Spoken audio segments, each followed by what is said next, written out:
Hey, this is Bobby from Blind Inspirations, and this is my very first video on my channel, Blind Inspirations.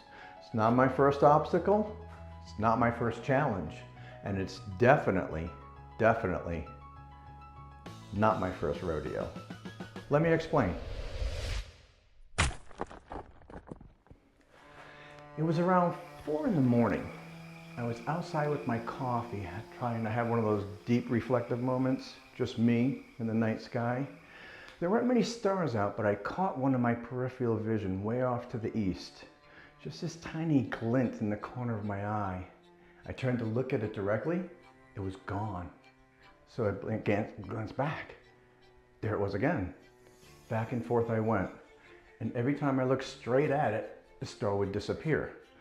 I figured maybe it was a floater or some weird trick of the light, but no matter what I did, I could not lock onto that unless it stayed in my peripheral.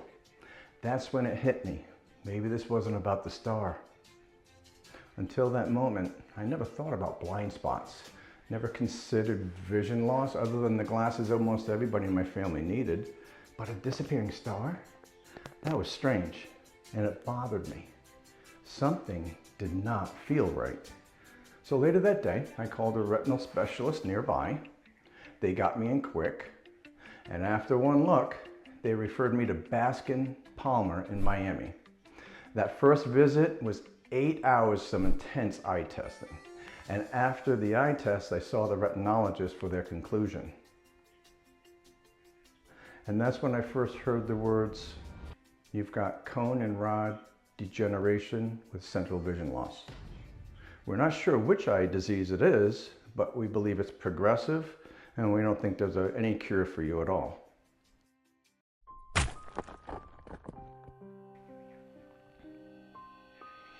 And after hearing those words, cone and rod degeneration with central vision loss, I was stunned. It took me a moment to refocus and really absorb what the doctor was saying. He mentioned it could be genetic and that there was a test that might narrow it down a bit. In 2017, though, that test was over $3,500. I didn't have that kind of money just to satisfy my curiosity, especially when there was no cure. So I left it alone. I figured, what's the point of knowing the exact name if nothing can be done? And for a while, I lived with that uncertainty. My vision kept changing, getting worse and worse. But I didn't have a name for what was happening to me. I just adapted, day by day, not fully knowing what I was up against. It wasn't until 2022, a few years later, that I went back for another checkup at Baskin & Palmer. This time, another retinologist told me that the genetic test had dropped to $600. So I said, hey, let's do it. That's the test that finally confirmed it, Usher syndrome type 2. They diagnosed me with type 2, but everything I experience lines up with type 3. My hearing, for example, has tested at the same level of anybody else my age, which makes the type 2 label feel a little bit off. So even with that diagnosis, the unknown still lingers. I was never a big reader growing up, not because I didn't like learning, I just had too much energy. I wasn't the kid curled up with a book. I was outside, building something, playing, moving. But I did read. I read for curiosity. I read for knowledge. I read to navigate the world. Stop signs, road signs, construction, manuals, gauges, warnings. Reading always wasn't about pleasure, it was about function. And then one day, the words started getting blurry. First it was big interstate highway signs. And then the contrast started going. And then it was books. I had to switch to ebooks where I could change the fonts and colors. Then my phone, I had to adjust the brightness, the text size, the contrast. But my vision was slowly slipping away. It didn't happen overnight. But by 2022, I finally faced it. I couldn't read anymore. Not the way I needed to. And that hit harder than I expected. Because when reading fades, it's not just about losing text. It's about losing access, awareness, and independence. Not shortly after that doctor's visit in 2022, I made a decision most people hope they never have to make. I stopped driving. Not because anybody took my license or a doctor told me to, but because I knew I wasn't safe on the road anymore. And when I looked into it, I realized I barely made the legal vision requirements from my state. I've been driving since I was 12. Cars, motorcycles, it was second nature. I didn't just drive because I had to, I drove because I loved it. Sometimes I just get behind the wheel or hop on the motorcycle just to ride, no destination, just freedom. So when I had to walk away from driving, it hit harder than I expected. I didn't realize how much until everything got quiet. Suddenly I had time. My wife, God bless her, would drop me off to work in the morning, but she had to get to her own job. So I'd get there 45 minutes or more early. Then when I finished at 4, she couldn't pick me up till 5:30. That's an hour and a half just sitting every day. So I started walking more. Not just to stay in shape, but to think. I always worked out, but this was different. This was thinking time. At the time, AI was just in its infancy, and I started chatting with different AI models.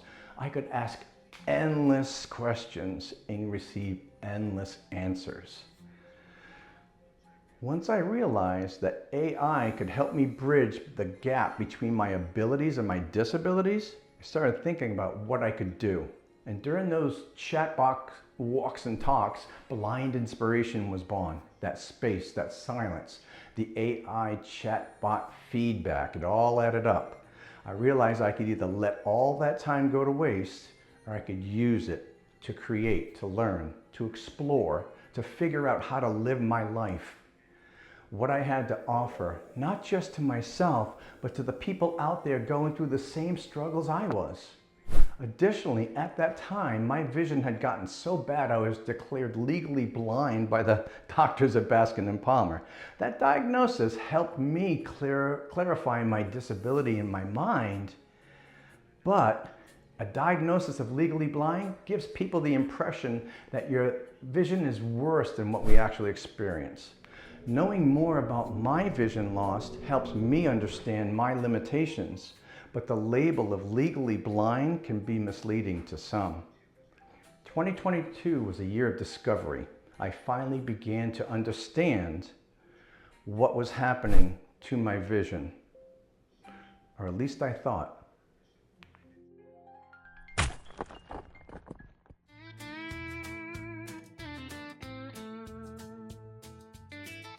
This is the biggest project I've ever taken on, and I've taken on a lot. When I had full vision, I used to rebuild things, decks, ATVs, projects around the house. I loved working with my hands. But this is different. Blind Inspirations is the culmination of everything I've learned in my life, every obstacle I've overcome, every pivot, every tool I've picked up along the way I'm using right now. And I'm doing it because I want to show the world what a person with low or no vision can really do. I want to overcome. This isn't about pity or limitations. This is about power, resourcefulness, and creativity that doesn't quit. But it's not just about me. There are people out there, people with low or no vision, who have that same fire, that same potential. Artists, builders, creators, teachers, innovators. People doing amazing things with low or no vision.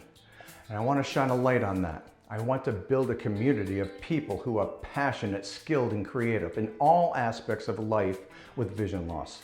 Whether you're into woodworking, sailing, yoga, or something totally different, there's a place for you here. I want to invite people to share their experiences of positivity and progress. This isn't only about motivation, it's about momentum. Blind Inspirations isn't just about watching from the sidelines. It's about building something real, even when the lights go dim.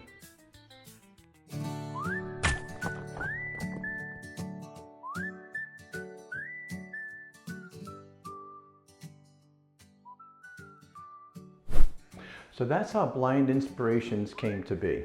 And now I'm inviting you to come along for the ride. In our upcoming episodes, we're going to explore topics like the 5 positive takeaways I've learned from losing my vision. We'll dive into the mirror, an episode about how we perceive others' views of our disability. We'll explore physical health and mental health, especially frustration, which I think is one of the biggest hurdles. How we handle it can shape how we move forward. And finally, you'll get to see our video series, I Had to Go Blind to See This, which takes a look at challenges to the low and no vision community. This isn't just a channel, it's the start of a growing platform, eventually a website, maybe a bigger community, hopefully support groups and seminars on Zoom. Right now, we're in our infancy. I'm building it slow and steady, but also making time for my family, my wife, my children, myself, and my workouts. And doing my best to move it forward. We value progress over perfection here. Living with vision loss has taught me to be the methodical tortoise, to grind it out, to keep moving forward, one step at a time every single day. That's what this is. That's what I've learned. We're starting Blind Inspirations with videos dropping on the first and third Thursday of the month. We're figuring it all out from scratch, from filming and editing to making sure everything is accessible and inclusive. The goal? My goal is to get to weekly videos soon, so stick around. Drop your honest but constructive feedback down below, and let's build something real together. I hope you'll join me. It's going to be an interesting ride. So, if you gained a nugget of inspiration from this video, please hit the like button. And if you really enjoyed it, hit the subscribe button and join me, follow me on my journey into Blind Inspirations.